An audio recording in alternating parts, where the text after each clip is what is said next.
Senator Boozman.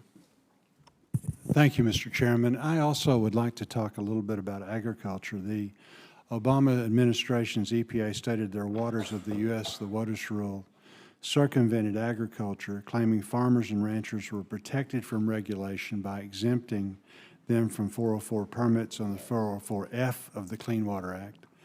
In truth, the permitting exemption for ordinary farming and ranching activities was meaningless. Farmers were told that they would not be subject to the WOTUS rule unless they were performing a new farming activity.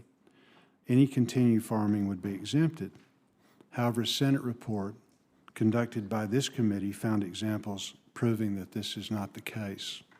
In 2015, the U.S. Army Corps of Engineers told a landowner that changing the use of a field from growing alfalfa to orchards would constitute a land use change that would allow Corps regulators to pursue enforcement actions if plowing the field to plant trees involved a discharge to wetlands.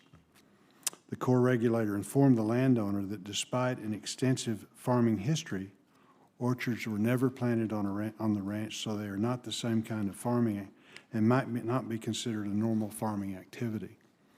According to testimony presented to the EPW committee, the 5-year western drought has forced some farmers to shift their operations from one agricultural commodity to another.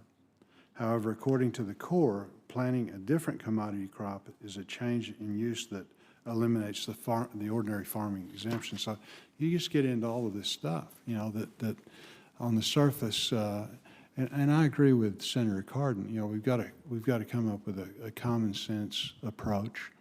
But what we're dealing with now, you can imagine the frustration, and you know the frustration that farmers are feeling, Mr. Goring, as they go through these processes, dealing with the bureaucracy.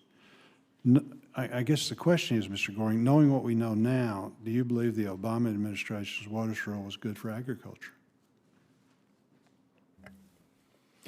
Senator Boozman had a great deal of concerns, and that's why I was very supportive of when we filed a lawsuit and asked for an injunction, a stay. The same things that you referred to were the same conversations we had with EPA about what constitutes a change in agricultural practices and what happens when we change crops. You're exactly right. Everybody said, well, we're going to deal with this case by case. The problem is you never had a consistent answer depending on who you talk to. And if a producer all of a sudden wanted to go from raising sunflowers and row crops to cereal grains, or that was part of their rotation, or all of a sudden they put alfalfa in the mix because we do that for soil health, right, or pulse crops.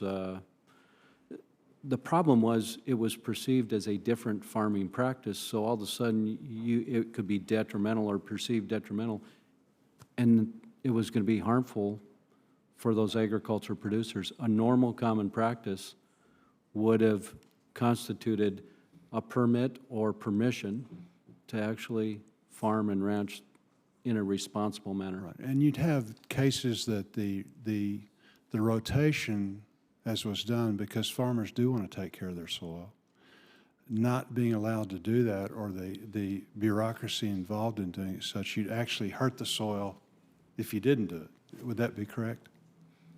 That is absolutely correct. Even the incorporation of cover crops could be perceived as a different farming practice because you aren't managing them the same way that you would have managed a cereal grain or a row crop. No, it is sad that you get into all of these catch-22 situations, and the poor farmer, you know, is doing his best and trying to operate with, you know, under the rules. And again, nobody cares more about because it's their living, you know, taking care of the soil and doing the best that they can to prevent things that, you know, disadvantage the quality of water. So thank you very much. Thank you, Mr. Chairman.